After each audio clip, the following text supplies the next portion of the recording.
یہ تو کوئی کہہ ہی نہیں سکتا. بڑے سے بڑا محدث نہیں کہہ سکتا, صحیح بات, بڑے سے بڑا مجتہد نہیں کہہ سکتا. دو تین حدیثوں کے تعلق سے ابھی یہ سننے میں آیا ہے کہ ایسی کوئی حدیث ہی نہیں ہے, حالانکہ ہم بچپن سے ان کو سنتے آئے ہیں.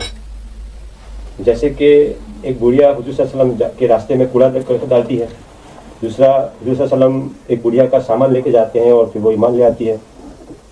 تو مقرر بولتے ہیں کہ ایسی کوئی حدیث ہم نہیں سنی, حالانکہ ہم بہت سامنے سنتے آ رہے ہیں ایسی حدیثیں. تو اس کے معاملے ارے کوئی بات ہی نہیں, تم بھی صحیح کر رہے ہو, تم سنتے آ رہے ہو, جی وہ بھی صحیح کر, انہوں نے سنی نہیں, دونوں سچے.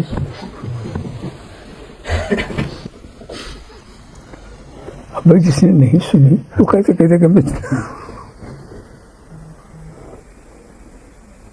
اور جس نے سنی وہ کیسے کہتے ہم نے نہیں سنی. وہ تو ایسا کہتے ہیں کہ ایسی حدیث ہی نہیں ہے. تو پھر نہیں, یہ تو ہم نے نہیں سنی, ہے نہیں, یہ تو کوئی کہہ ہی نہیں سکتا. بڑے سے بڑا محدث نہیں کہہ سکتا, صحیح بات. بڑے سے بڑا مجتہد نہیں کہہ سکتا. نہیں کہنا اور بات ہے, سبحان ہاں کہنا اور بات. ہاں کرنے کے لیے آسان ہے, یہ ہے آسان ہے, ہم نے دیکھا کہ دیا ہے. اور نہیں کا مطلب یہ ہے کہ پوری دنیا کی ساری کتابوں کو پہلے آپ جائزہ لیں, پڑھیں, اب کہیں کہ نہیں. ارے اس مجمع میں فلاں صاحب آئے, کہنا بہت آسان ہے, دیکھ لیا وہ بیٹھے ہوئے. اگر یہ کہیں کہ اس مجمع میں وہ نہیں ہے تو پہلے ہر ایک گوشہ دیکھ لو, کہیں ادھر نہ ہو تو کہیں ادھر نہ ہو, کہیں ادھر نہ ہو. تو نہیں کی گواہی بہت مشکل ہے کہ بہت صحیح ہے.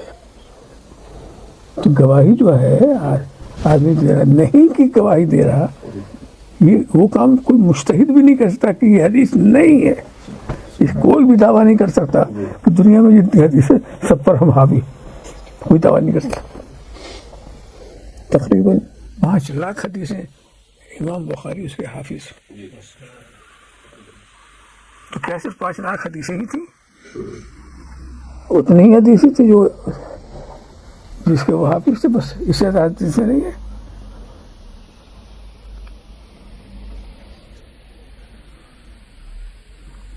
جس کی پہنچ جہاں تک ہے اتنے کا وہ دعوے دار ہے, مگر یہ کوئی نہیں کہہ سکتا کہ ہم ساری حدیثوں کے حافظ ہیں.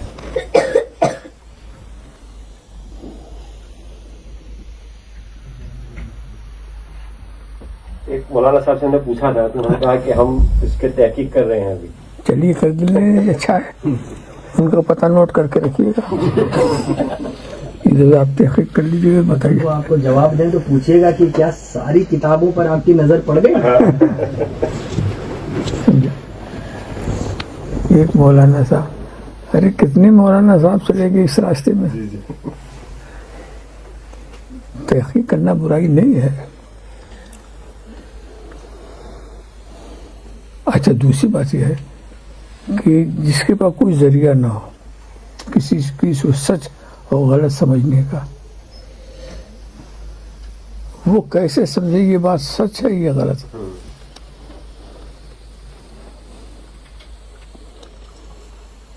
نقلی طور پر کوئی اگر ذریعہ نہیں ہے تو اب اس کو یہ سوچنا چاہیے کہ یہ چیز عقلاً کیا ممکن ہے یا ایسا ہو. اگر عقلاً ممکن ہے تو ہو سکتا ہے کہ نہیں, تو آپ کی انکار کی بنیاد کیا؟ عقلاً اگر ایسا ہو سکتا ہے اور اس بات کو ماننے میں شرعاً کوئی قباحت نہ ہو, کوئی بات کسی نے اللہ کے رسول کی طرف منسوب کر دی مثلا, اب ہمارے طریقے عقلاً کیا یہ ہو سکتا ہے؟ شرعاً کوئی قباحت تو نہیں ہے, تاریخی حیثیت سے کوئی استحالہ تو نہیں ہے. جب سب نہیں ہے ہم اس بات کو مان سکتے ہیں. ماننا ہمارے لیے واجب فرض نہیں ہے, مگر ماننا ہمارا غلط بھی نہیں ہے.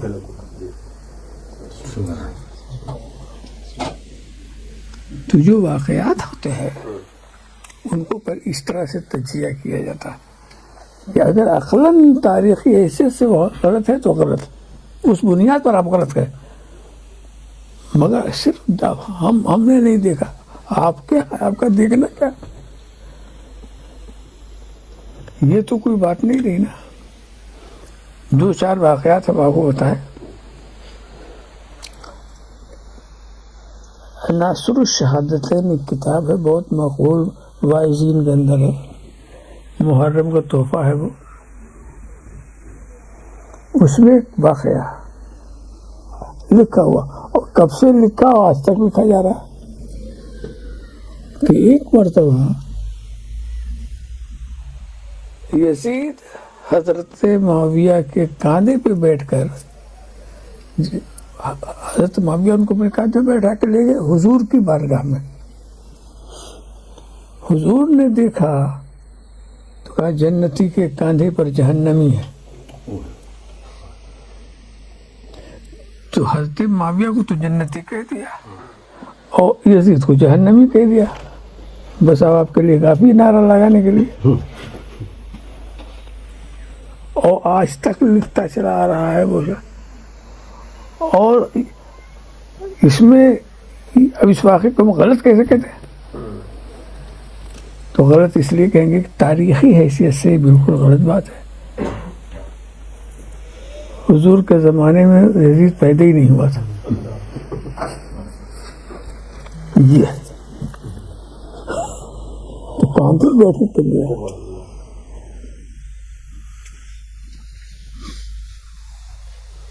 حضرت امام حسین سے بہت چھوٹا تھا عمر میں یہ چیز،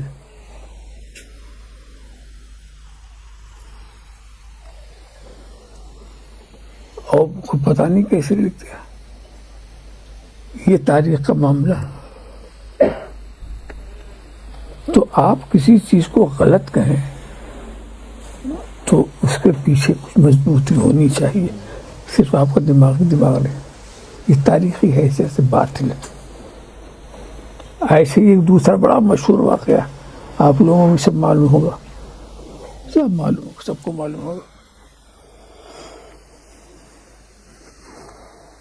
کہ حضرت امام حسن کو زہر کس نے دیا؟ کسی سے پوچھا، کتابوں میں لکھا حضرت امام حسن کو زہر کس نے دیا؟ تمام کتابوں میں مشہور ہے کہ ان کی بیوی نے دیا۔ بیوی کا نام بھی بتا دیا، جعدہ بنت اشعث، نام بھی بتا دیا انہوں نے، اور پھر پوری کہانی کہ اس نے کس سے سازش کی ہو، کس نے رات اس کو دیا ہو، کیا کیا، بہر پورا نقشہ بتا دیا۔ اور ہمارے واعظین حضرات جو ہیں اس کو لے اڑے۔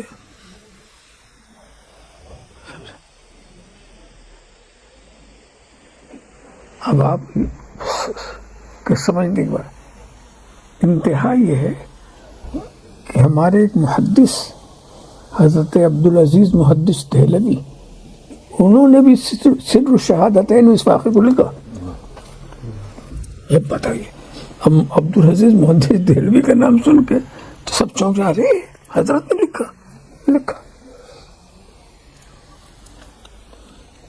مگر یہ بات بالکل غلط ہے، یہ کسی دشمن اہل بیت نے اڑائی ہے تاکہ وہ بتا دے کہ اہل بیت کے گھرانے کا کردار، کیریکٹر اچھا نہیں تھا، بیوی شوہر کے وفادار نہیں تھی، تبھی تو زہر دیا۔ اب آپ کے سمجھنے کی بات انتہا یہ ہے کہ ہمارے ایک محدث حضرت عبدالعزیز محدث دہلوی، انہوں نے بھی سر الشہادتین اس واقعے کو لکھا۔ اب بتائیے، ہم عبدالعزیز محدث دہلوی کا نام سن کے تو سب چونک جا رہے، حضرت نے لکھا۔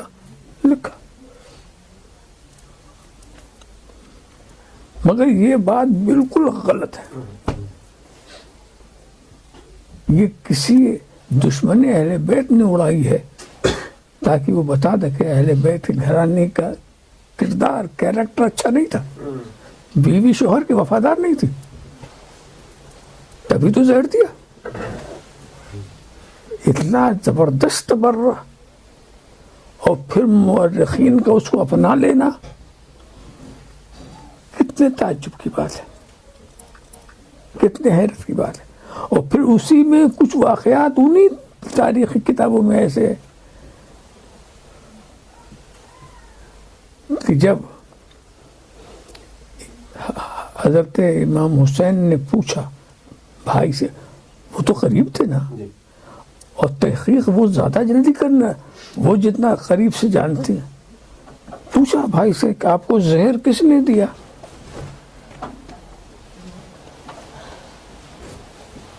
جس عورت نے گلاس سے پانی پلایا اس کا نام نہیں لیا. ارے گھڑا تو ان کے کمرے میں تھا نا، نکالنے والا ان کی نظر کے سامنے ہے، ان کا نام نہیں لیا. کہا کیا کہ جس کی طرف میرا خیال ہے اگر وہی ہے تو خدا اس کا بدلہ دے گا، ویسے میں کسی بے گناہ کا نام کیسے لے لوں؟ گنہگار کا پتہ امام حسن کو نہیں، یہ مورخ صاحب کو کہاں سے ہو گیا؟ دیکھیں صدر عدل مساوات، غصے میں وہ لوگ یہ نہ سمجھے کہ عقل کے خلاف بات کریں گے.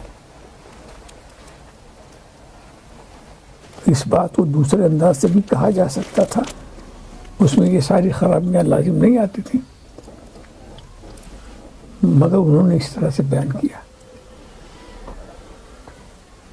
تو یہ بات بہت غلط ہے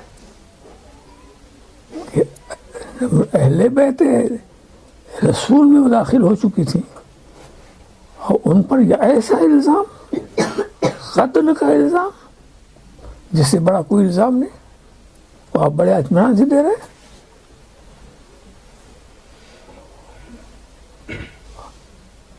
اور لطف کی بات یہ ہے، کس نے زہر دیا؟ امام حسن کہتے ہیں کہ جس نے دیا اگر میرا گمان ہے وہی ہے تو اس کو سزا ملے گی. یعنی امام حسن ڈاؤٹ میں، خود وہ فیصلہ نہیں کر سکے. اصحاب و یاران تلاش کر رہے ہیں، وہ مل نہیں رہا. خاندان والے تلاش کر رہے ہیں، وہ مل نہیں رہا. تو صدیوں بعد یہ مورخ صاحب کو کیسے پتا چلا؟ جیسے یہ بھی ساتھ ساتھ تھے. سمجھا؟ کسی واقعے کا پتہ لگانا واقعے کے زمانے میں آسان ہے. آج کوئی حادثہ ہو آپ اس کا پتہ لگائیں تو آسان ہے، مگر ایک صدی کے بعد اس کا پتہ لگائیں یہ بالکل ناممکن چیز ہے کہ آپ کو صحیح بات معلوم ہو سکے. واقعے کے زمانے میں پتہ لگایا جا سکتا ہے، یہ بالکل عقل کے خلاف بات ہے. تو یہ خیال آتا ہے کہ کوئی دشمن اہل بیت کے کردار کو مجروح کرنے کے لیے اس نے یہ گوشہ نکالا. اچھا یہ بھی صحیح ہے، مان بھی لے جائے گا بیوی نے گھڑے سے پانی نکالا، آپ نے ہاتھ سے پلایا، یہ تو آپ دیکھ رہے ہیں، مان لے. کیا یہ نہیں ہو سکتا کہ جس گھڑے سے پانی انہوں نے پلایا ہے اس گھڑے میں زہر کسی اور نے ڈالا؟ موٹی سی بات ہے، اس پلانے والے کو بھی پتا نہیں. سمجھا؟ یہ سارے امکانات موجود تھے، پھر کیسے آپ نے فیصلہ کر دیا؟ تو یہ بالکل غلط روایت چلی آ رہی ہے. اور میں نے سمجھا کہ مورخین تو حال عجیب ہے، وہ تاریخ لکھتے ہیں تحقیق نہیں کرتے. یہ تو محدثین کی شان ہے، یہ حدیث کی روایت کرتے ہیں تحقیق. یہ ساری چیز محدثین کرتے ہیں. مورخین کو، مورخ کا کیا کام؟ جو سنا لکھ دیا، جو سنا لکھ دیا، چاہے صحیح ہو غلط. سارا فتنہ تو مورخین نے پھیلایا. یہ سارے بد مذہب مورخین کی وجہ سے ہوئے. مورخین ہی نے اتنے مذہب ایجاد کر لا دیے. میں آپ کو بتاؤں تاریخ اور حدیث کا فرق. امام بخاری مورخ بھی ہیں، محدث بھی ہیں، تاریخ بخاری بھی ہے اور ایک صحیح بخاری بھی ہے۔ صحیح بخاری کا جو مقام ہے علماء کے نزدیک تاریخ بخاری کا نہیں، اس لیے کہ جب وہ مورخ ہوتے ہیں تو تحقیق نہیں کرتے، جب تحقیق نہیں کرتے تو اس کا کیا اعتبار، اور جب محدث ہوتے ہیں تو تحقیق کرتے ہیں۔ سبحان اللہ۔ ایسی تحقیق امام بخاری نے کی، اس کی نظیر نہیں۔ کیا احتیاط، حدیث لکھنے سے پہلے کتنا اہتمام، تاریخ لکھنے میں کوئی اب آپ کہانیاں سناتے رہتے ہیں، آج یہ ہو گیا، آج وہ ہو گیا، اس کی کوئی تحقیق کرتا ہے؟ تو تاریخ بخاری کا وہ مقام نہیں ہے جو صحیح بخاری کا۔ تو تاریخ کے ذریعے اپنا مذہب نہیں بنایا جائے گا، تاریخ کسی بھی مذہب کی بنیاد نہیں بن سکتی، تاریخ نے تو گمراہیاں پھیلائی ہیں۔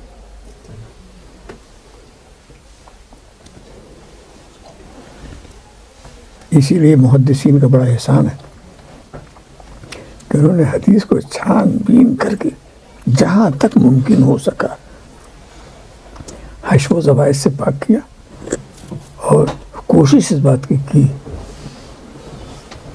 کہ صحیح چیز کا نام ہے۔ یہ تحقیق سب سے پہلے حضرت امام حسن کو کس نے زہر دیا، کس نے کیا کیا کیا؟ ہمارے عہد کے ایک محقق نے، حضرت صدر الافاضل مراد آبادی، انہوں نے پہلی یہ تحقیق کی، اس سے پہلے کسی نے نہیں کیا، اور دلیل دیا واضح طور پر کہ یہ تو ہو ہی نہیں سکتا۔ حضرت امام حسن سے جو زوجیت کا تعلق قائم کرتی تھیں جو خواتین، کسی لالچ میں نہیں، دولت میں نہیں، خانوادہ رسالت سے تعلق پیدا کرنے کی۔ سبحان اللہ۔ تو جو اتنی دینداری کے ساتھ تعلق پیدا کرتا ہے وہ سوچ بھی نہیں سکتا کہ ہمیں زہر دینا۔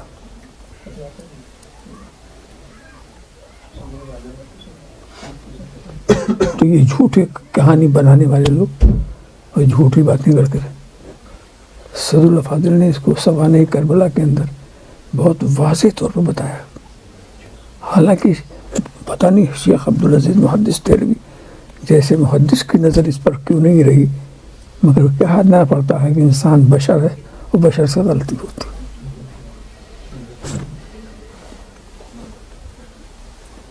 ہمیشہ ایک معیار بنا لیجیے، کوئی بات کسی بزرگ کے تعلق سے کسی سنیے فوراً نہ ہاں کہیے نہ نہیں کہیے،